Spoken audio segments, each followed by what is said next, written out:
to Council Action. I'm Russell Inman, and joining us tonight from Ward 4 is Councilman Jeff Caputa. Jeff, welcome to the show. How are you doing this evening? Doing good, Russell, and thank you. Glad to be here this evening. Hey, we're getting to enjoy maybe our last warm day of the season today. Yes. Kind of soaked up some warm 60-degree weather. And it was very nice today, and but tomorrow, for Veterans Day, the bottom's supposed to drop out. It's supposed to be a nasty, cool day, and that cold weather's supposed to set in for a while. But it is November, so it is that time of year. That time of year indeed. That time of year indeed. Well, we had a pretty good meeting tonight. Yes, we had did. A couple nice public hearings. It looks like we've got some business coming to town for the city of Florissant. Something that we're going to be excited to see. The first one was a request for a special use permit for JX Restaurants, Inc. They do business as Lulu Chinese Express. Yes. She had mentioned when she came up here that this is going to be kind of an express version of what they do in one of the stores on Olive. Yes, yes. This the way the restaurant, I believe, is called a dim sum. Dim sum, and what it is, it's actually like a Mediterranean tapas.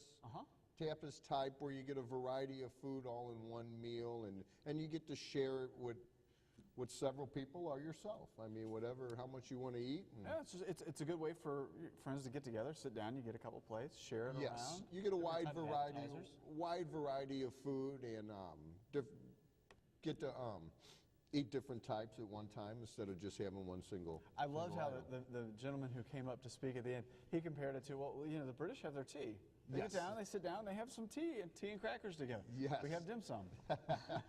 Very interesting. That was a great way to explain it. It was a good history lesson from him. Yeah, Yes, it was.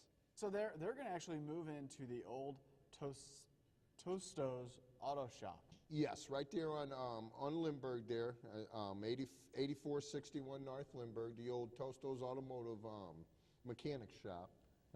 He's been closed for a while now, and it'd be good to see that building occupied. Yeah, good. It should be a good location for them. They've Yes. done this express restaurant in some of the Deerbergs, but this is going to be their first express that's really out on their own. Yeah, and the way everything, I mean, they Riverfront Times, they were voted one of the best Chinese restaurants in the city, so looking forward to having it here in the city of Florissant. And the #1 dim sum. #1 dim sum, that's correct, Russ. So we're looking forward to having it here. I think it'll be a good addition to the restaurants that we have in Florissant. Hey, you know, the council, the next public hearing down, the council really seemed pretty unanimously excited about a Jimmy John's coming to Florissant. Yes. There's one in Hazelwood, and everybody's been saying, well, why not have one in Florissant? And one of the gentlemen that owns part of that franchise, it looks like he's finally going to get a store here. And I think everybody's excited about that. Jimmy John's has good sandwiches. I eat them often. Every chance I get, if I'm around one, I will patronize them and get their food. So Yeah. I'm looking forward to it. I think it's a good spot, nice building, and I think they'll do very well here. Well, they're going in the old Toco's Audio, right. Audio for cars, car stereos, car alarms, and automatic starters and that. But they've been closed for a while now, so it'd be another good building that was vacant. Now it would be occupied. And this is going to be one of their standalone stores. And what we learned tonight is Jimmy John's, they're trying to create their model image store.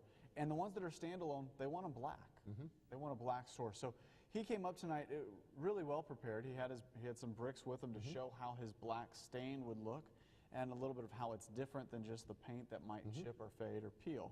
So his request tonight was also to be able to go against what planning and zoning was really recommending and to sticking with the brick. Correct. He needed to do what Jimmy John's is asking him to do and find a compromise with the city. And it sounds like that was done. Yes. Yes, and the product that he would be using, it's not a paint-based product. It is and it's not an acid stain. It's a green material for the environment. And it's a stain, but it's a water-based stain that it actually penetrates the masonry. It stains it, plus it seals it at one time. So it repels the water, and the darker the stains, the actual longer they stay. Your lighter stains are not really required, or you don't want to use them outside. Okay. Because of the pigments, they'll fade and from the UVs, and they're acceptable to the UV rays. So, but a darker pigment is not like that. Well, the third, that actually finished up the public hearings. We had second readings, and this was a public hearing from last meeting. It's a special use permit to Essential Play Zone. They do business as Essential Play Zone to operate an educational development kind of interaction center. Yes. This wasn't unanimous like most are. Can you explain why?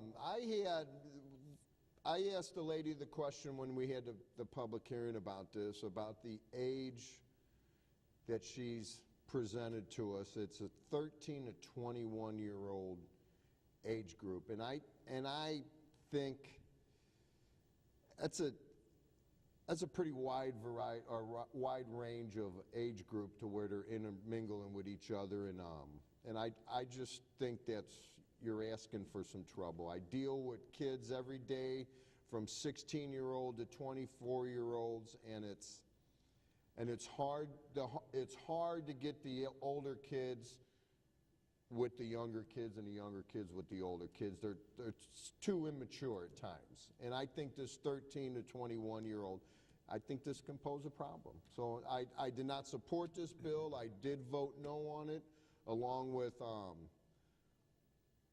Ward 3 Councilman Joe Egan and Ward 2 Councilman Tim Jones. I think we feel the same about this, where the age group is too far apart. Either you raise the age to 18 to 21, or you lower it to under 18 or whatever. But that's why I did not support this bill. Okay. There's another second reading tonight, an ordinance approving the Community Development Block Grant Consolidation Plan for the Annual Action Plan. This passed tonight. Would you like to talk about that? Yes, this is the grant that we have to submit to the United States Department of Housing and Urban Development, HUD. And what that does, this shows that we have our community grant block set up, and that we send it to them, and we do get the grants from it. So, and good program.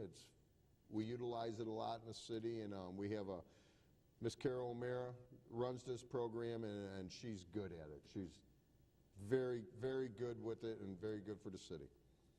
And the last second reading tonight was adopting the budget. This was the final reading for the fiscal year budget beginning December 1st and ending November 30th, 2015. Yes, this was a unanimous vote, and I think that it was a good budget. We saved a little bit of money from last year, and this budget went smooth. I mean, everybody had their questions was answered when we had our budget meeting, so I think it was a very smooth budget. Went very smooth, and so now it takes effect December 1st. The city's doing well, moving into another fiscal year. City is doing very well. We are definitely a progressive city, and we are on the move, and the future does look bright for the city. Good. That brings us to bills for first reading. The first two bills were also the public hearings, the restaurant, the Chinese restaurant, as well as the Jimmy John's. Those had one reading tonight. We'll see those again next meeting. Then we had an ordinance providing for a boundary adjustment between St. Louis County and the city of Florissant. This deals with the fire department. Speak on that a little bit. Yes, Russell. It's the old firehouse on Humes and Shackelford right there. That's actually in the city of Florissant. But then where the new firehouse and that land in between that is actually St. Louis County. So what we're doing, we're giving that little piece of land to St. Louis County so they can go ahead and proceed with their sale of that. Okay. So.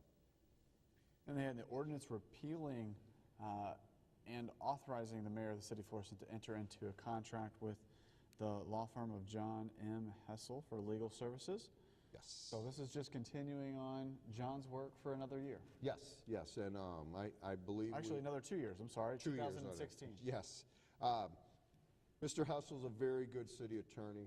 I've known John a long time. Very nice guy. Does his job very well. He just was recognized as one of the best lawyers around for city municipalities, and I think we're very fortunate that we have this man as our city attorney. John's been through a lot, and I think he's very good at his job. Then we had a couple budget issues. These were the last of our first readings tonight. An ordinance appropriating the sum of $4,000 from the General Revenue Fund to materials and supplies. Yes. This is the installation of a panic button, or panic buttons, plural, in City Hall. Tell us what these panic buttons are. What do they do? It is a safety issue. Panic buttons, I mean, you press it and it goes, I mean, the police, wherever they're going to have it routed to, I mean, a plan, they can press that button, the police will get a warning if something's happening in the city or here at City Hall, and I think it's a very good safety tool that we can utilize at City Hall. Okay. And there was another ordinance authorizing the transfer of $500 from an account for dues, travel, and training, and $3,000 from a salaries account, and those are being transferred to professional services. The purpose here is for extra mailing expenses for that focus that the City of Florissant puts out. Yes, and I believe this is for the last edition going out, and yeah, it was just a transfer money from one account to another, just so we can get that mailing out on time. And the biggest council announcement that really kind of came from every member of the council was that there was a successful Veterans Parade. Yes, it was. Very nice parade yesterday. I want to not congratulate, but say thank you to everybody that showed up and participated in the parade. It was a very well attended parade, and the weather was great. Couldn't ask for no better weather than what we had yesterday. We got lucky. We did get lucky. These past few years, I do know we had some pretty nasty weather for Veterans Day parade, either cold and rainy or both. So we were fortunate yesterday that we had some nice weather. And very nice parade. I think everybody that attended it had a good time on the parade route, and it was a very nice one. Well, Jeff, tell us what else is going on in Ward 4 right now. Well, we have the old Wedgwood tennis courts. Our tennis club up there is finally, we're getting that ball rolling, and Emo's Pizza, standalone Emo's Pizza, is supposed to be built on that ground. Yeah. So that'd be nice, because usually if Emo's builds a standalone building, they're going to have a sit down. So Terrific. So I'm looking forward to that, and I know that piece of land has been vacant for a while, and it's starting to become not a nuisance, a little but tough to look at. A little tough to look at, correct. An eyesore, let's say. That under contract sign has really been there Yes, for a it's while. been there for a long time, but I'm looking forward to that, and I can't wait for that public hearing to come by, and we can get that piece of land developed. Good to know things are still moving forward in Ward 4. Yes. Jeff, thanks for your time tonight. Thanks for doing what you do for the City of Florissant, Appreciate acting it. as a You're councilman, welcome. and explaining this agenda to the residents of Florissant. Please come up to the City of Florissant. Enjoy the meetings firsthand. Remember, there's always a chance for council and for your input to council. Yes, and, yes. And that's welcomed. Every citizen has 3 minutes to speak not prior to the meeting, but during the meeting, the beginning of the meetings, and I think it's very helpful for the citizens to express their opinion. Well, thank you, Jeff. Okay. And thank you for watching. I'm Russell Inman. We'll see you next time.